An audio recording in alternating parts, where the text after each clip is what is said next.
Your story is carrying more than you realize, my beloved. Come close and breathe with me for a moment. There are times when the weight you carry feels too heavy, when the load presses against your shoulders until you think you must crumble. I know this burden intimately. Every ache, every secret sorrow, every quiet triumph tucked away like a fragile relic. I have watched you carry more than you imagine, and I have come to remind you of three things. You are not carrying it alone. What you bear has purpose, and there is meaning waiting to be revealed when you allow my light to touch it. Do not mistake the heaviness for only loss. Your story is layered with joys, with small victories, with moments of courage that no one else saw. These are not insignificant. The kindness you offered in a moment when it was easier to look away, the choice you made to rise again after failure, the way you fed hope to another who was starving for it. These are the quiet deposits of grace that will be counted in ways you cannot yet see. When the world measures worth by loud applause, remember that I keep a ledger of the things that truly matter. Fidelity in the small things, mercy when it would have been lawful to condemn, love extended without calculation. Your story carries more than you realize because it carries these invisible riches. There will be seasons when your heart feels heavy with unanswered questions. Why did this happen? Why did that door close? Why did the person you trusted walk away? In those moments, resist the temptation to reduce your life to a list of injustices. Instead, let me sit with you in the questions. Some questions will find answers in time. Some answers will be revealed slowly, like the dawn. Other questions are not given answers because their purpose is not to satisfy curiosity, but to build dependence and refine character. The presence you cultivate in the waiting changes you. Patience is not passive resignation. It is an active communion with me that gradually reorients your vision. You may feel embarrassed by parts of your story, the mistakes that haunt memory, the seasons of weakness, the words you wish you could reclaim. Hear me plainly. Nothing in your past disqualifies you from the beauty I have planned. I do not waste sorrow. I do not discard the broken. I take what is shattered and make mosaics of grace.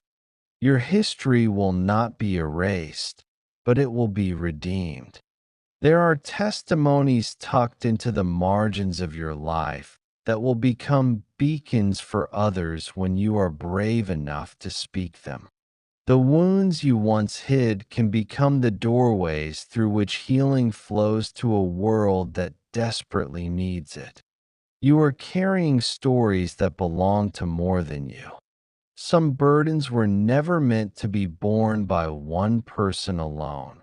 They were entrusted to communities, to lovers, to friends who will mirror my hands and help carry the load. Do not be ashamed to ask for help. Asking is not failing. It is an act of wisdom and humility. When you share your story with trusted companions, you create a space where grace can enter practically through a listening ear, a meal, a prayer, a steady presence.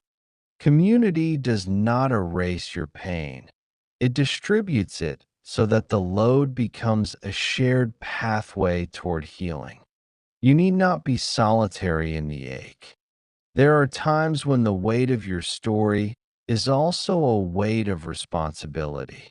You have influence, sometimes visible, sometimes subtle, over those who watch your life with open hearts. Your perseverance instructs the young. Your integrity corrects the cynic. Your tears sanctify the tender-hearted. The way you navigate suffering with dignity, the way you choose forgiveness when bitterness would be easier, the way you keep loving when love looks foolish. These things are testimonies that teach others how to live.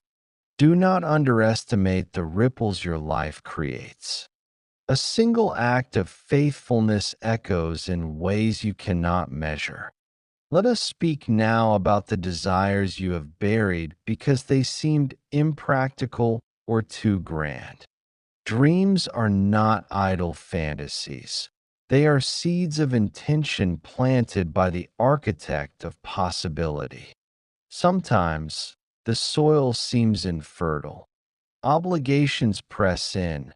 Fear whispers that you are not capable. The timeline others set looks impossible to meet. Yet within your buried dreams lie pathways to vocation, to service, to the fulfillment of gifts aligned with the heart I have given you. Do not reject those whispers of passion. Tend them gently. Start with small obedience. Dreams often grow like vines, not overnight, but through steady tending.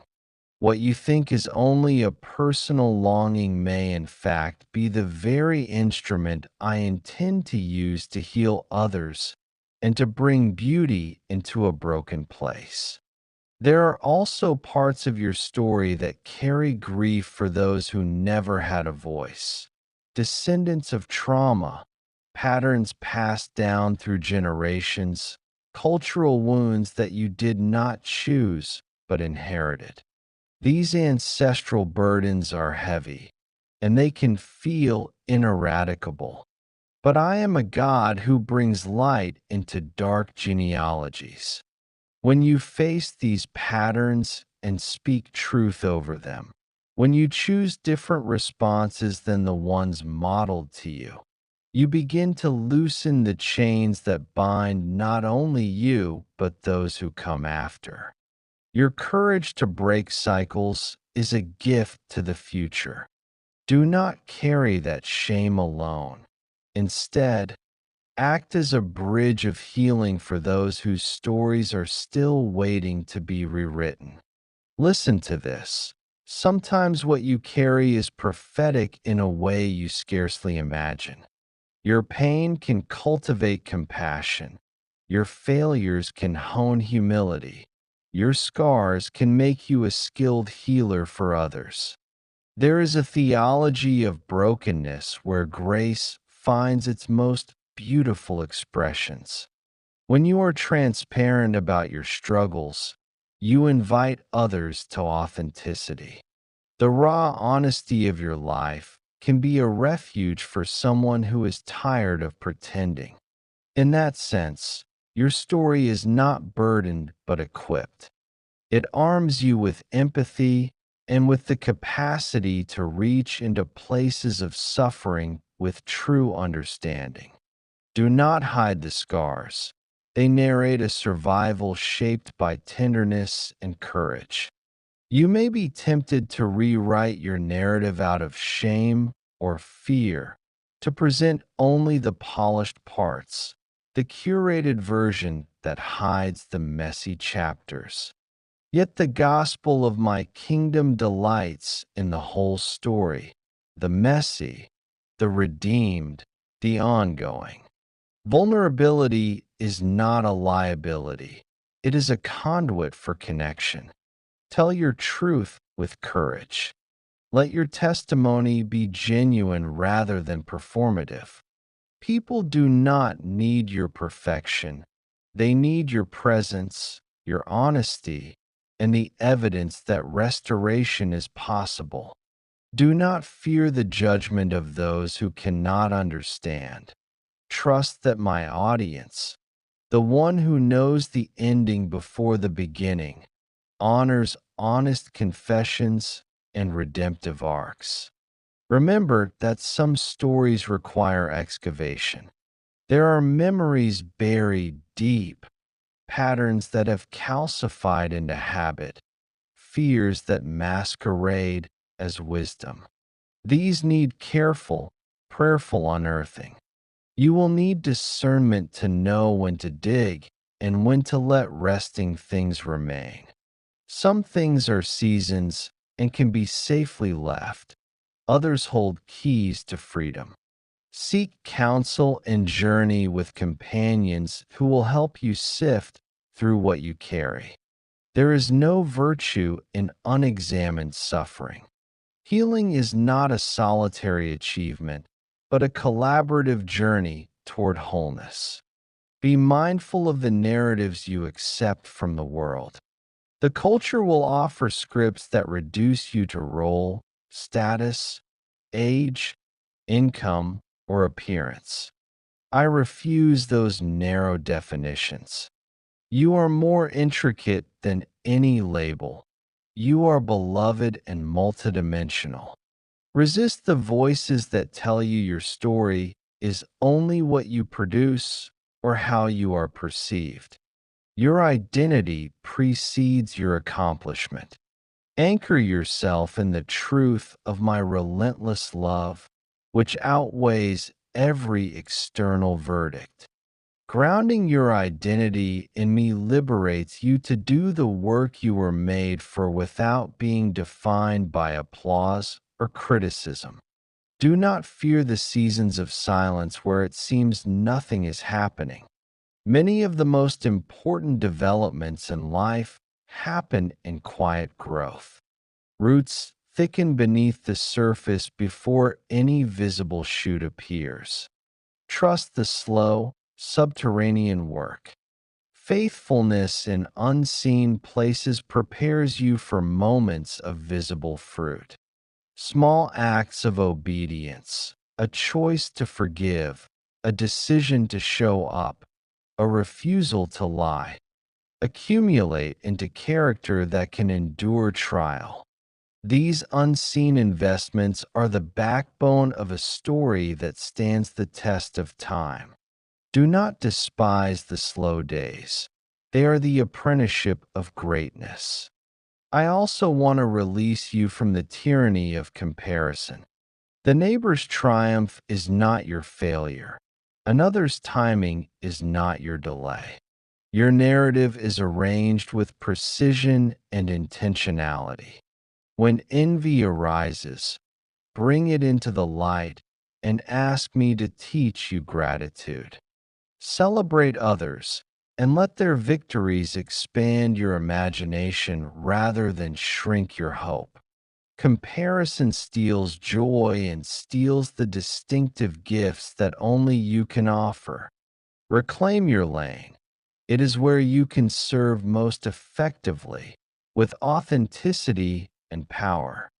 Do not let someone else's highlight reel rob you of the sacredness of your slow unfolding.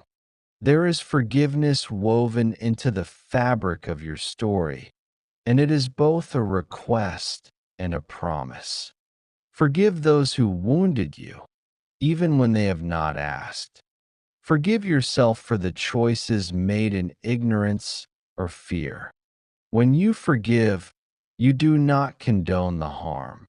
You release the hold it has on your life.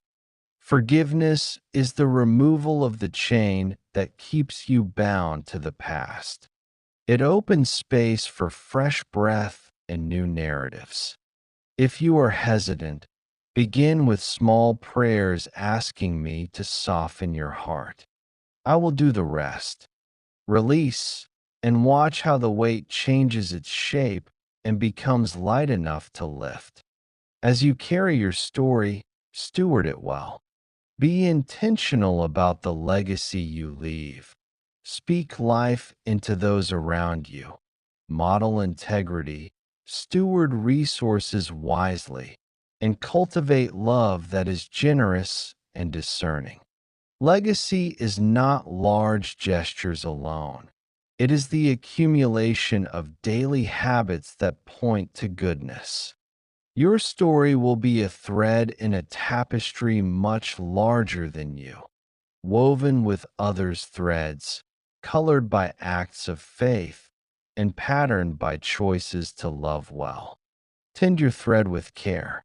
Finally, know this with absolute certainty. I see you.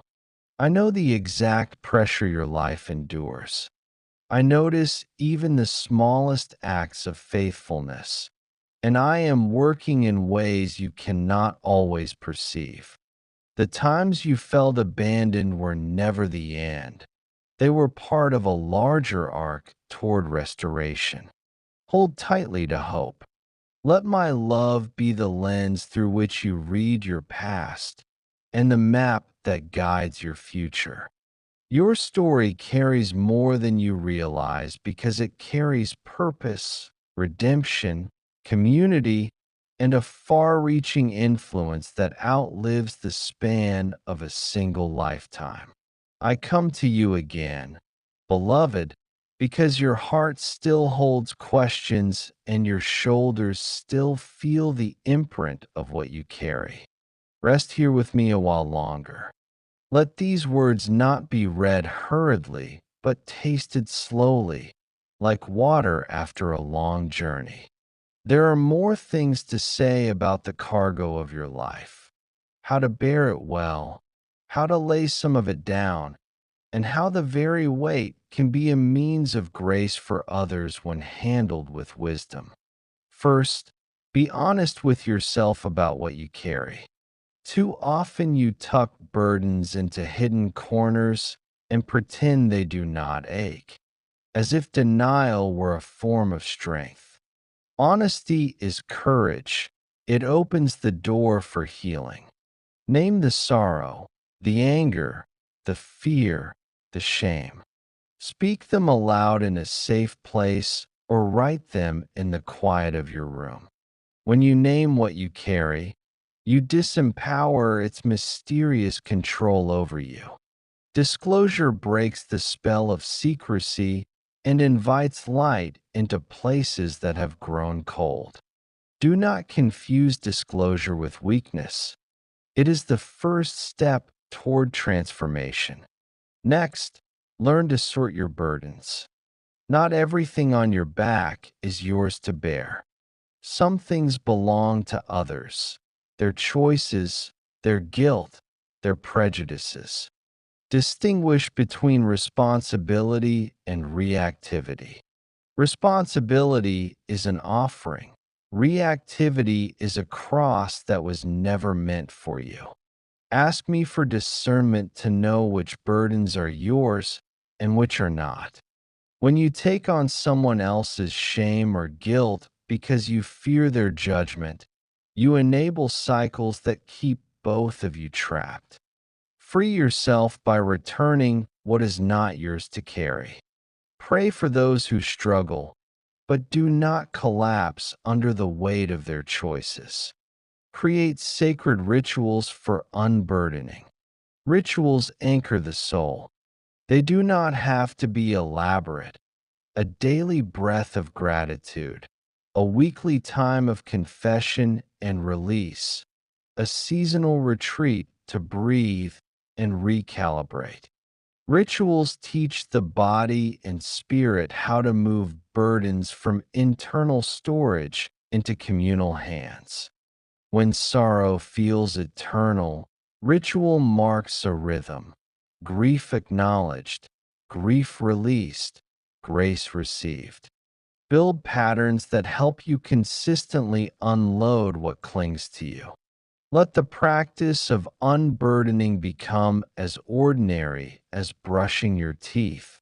Small, regular acts protect against accumulation. Forgiveness is not a single event, but a pilgrimage.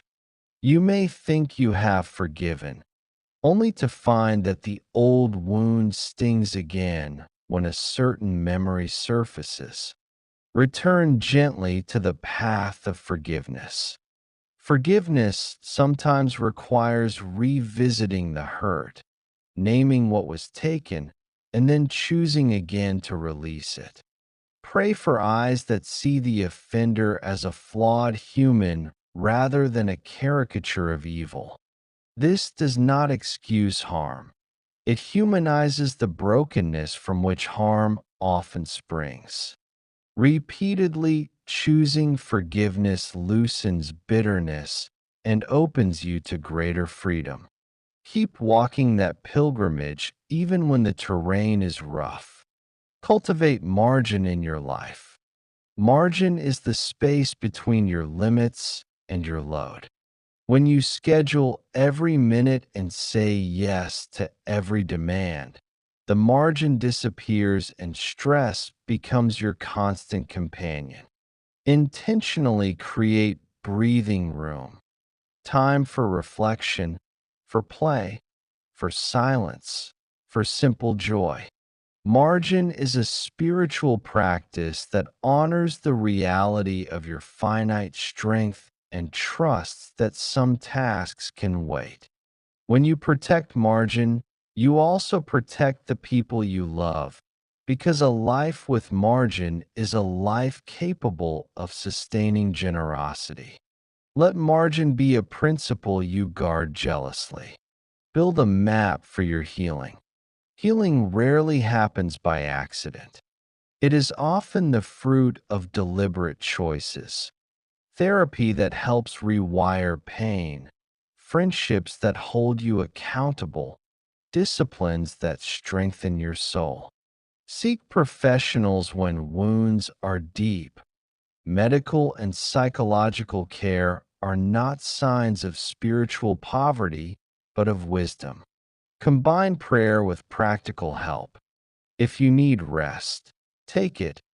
If you need counsel, ask for it. If you need to change environments, plan for it. Healing is both mystical and practical. My spirit works in concert with the means I provide. Do not wait for a dramatic miracle while ignoring the small steps that move you toward recovery. Remember the power of testimony. Your healed places can be the most potent ministry you offer. When you share honestly about how you moved from despair to hope, others find permission to hope too. Your testimony does not have to be dramatic to be effective. Authenticity is magnetic. Tell the truth about the process, the slow gains, the setbacks, the surprising mercies. People need maps more than pep talks. When you show both the struggle and the way forward, you become a living compass for someone else's journey. Practice the discipline of beginnings. Some of you hesitate to start because the mountain looks too high. Begin anyway. A single small action changes momentum. Plant a seed rather than waiting for the orchard. Begin a conversation you have avoided. Sign up for the class you think you're too old for. Apologize, forgive, apply, speak, sing, write, paint, plant. The smallest beginnings can become the architecture of transformation. Courage is not the absence of fear, but the habit of beginning despite it. Be careful with the stories you rehearse internally. The inner monologue shapes your tomorrow. If you replay narratives of failure, rejection, or worthlessness, you program your heart for defeat. Replace defeatist scripts with truth, not empty optimism, but grounded statements that reflect reality and possibility. Speak aloud. I am permitted to try again. I am learning. I am not defined by this moment. Repetition rewires belief. Retell your story with compassion, acknowledging both the wounds and the seeds of resilience. The way you narrate your life matters. Hold a soft posture toward yourself. Many carry a harsh inner critic that demands perfection as proof of worth. Offer yourself the same compassion you would give a child stumbling to learn to walk. Practice self-compassion exercises. Name what you would say to a friend in your place and say it to yourself. Write a letter of grace. Give yourself permission to rest. Compassion does not indulge destructive behavior. It creates the internal conditions for change. Treat yourself kindly. Your future depends on it. Let creativity be a language of healing. The body often speaks truth that words cannot touch. Create in ways that invite expression. Music, painting, gardening, cooking, crafting, building. Art is a sacred container for sorrow and joy alike. When you use your hands and imagination, you translate what's inside into something tangible and therefore transformable. Creativity also rekindles wonder, and wonder is a powerful antidote to despair. Venture into new creative practices without judging the outcome. The process is the gift. Practice incremental generosity. Generosity is not measured solely by the size of your bank account. It is measured by willingness. Give of your time, attention, knowledge, and presence. When people are hurting, your sustained presence matters more than grand gestures. Small kindnesses, given regularly, cultivate trust and community. Start where you are: a phone call, a meal, a handwritten note. Generosity creates reciprocity and softens hearts that have been hardened by pain. You will find that the habit of giving loosens the grip of scarcity in your own soul. Guard your imagination. Imagination can be a friend or a deceiver. It can build futures of hope or replay worst case scenarios until anxiety becomes a constant hum. Train your imagination to envision healing, restoration, and possibility. Use guided meditations, visualizations, prayerful imagings of positive outcomes that align with truth. When fear conjures bleak futures, counter with practiced images of provision and peace.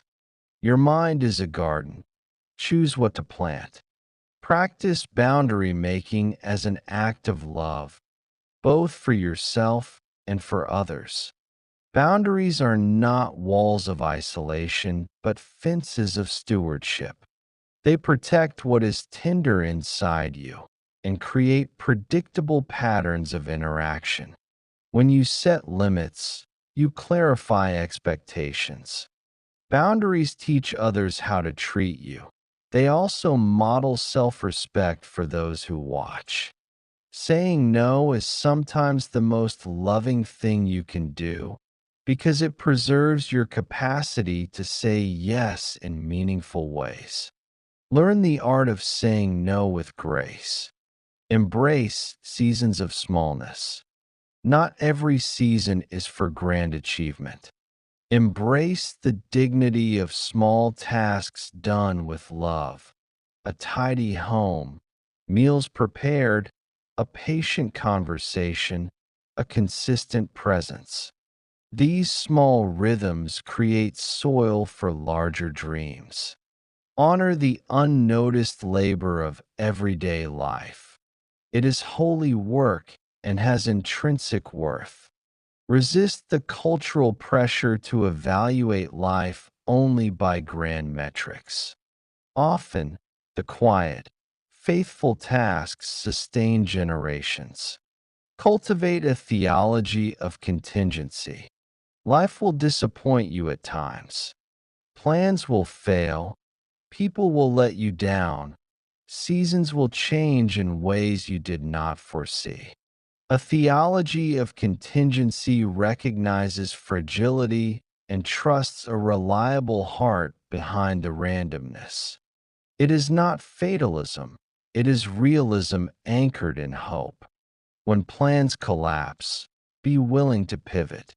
Flexibility is not weakness, but adaptability. Trust that new paths may open precisely because the old ones closed. Keep a ledger of small mercies. When chaos threatens to rewrite your understanding of goodness, ledger your daily mercies. A kindness received, a meal that arrived when you were hungry, a night of sleep after a hard day, a laugh with a friend.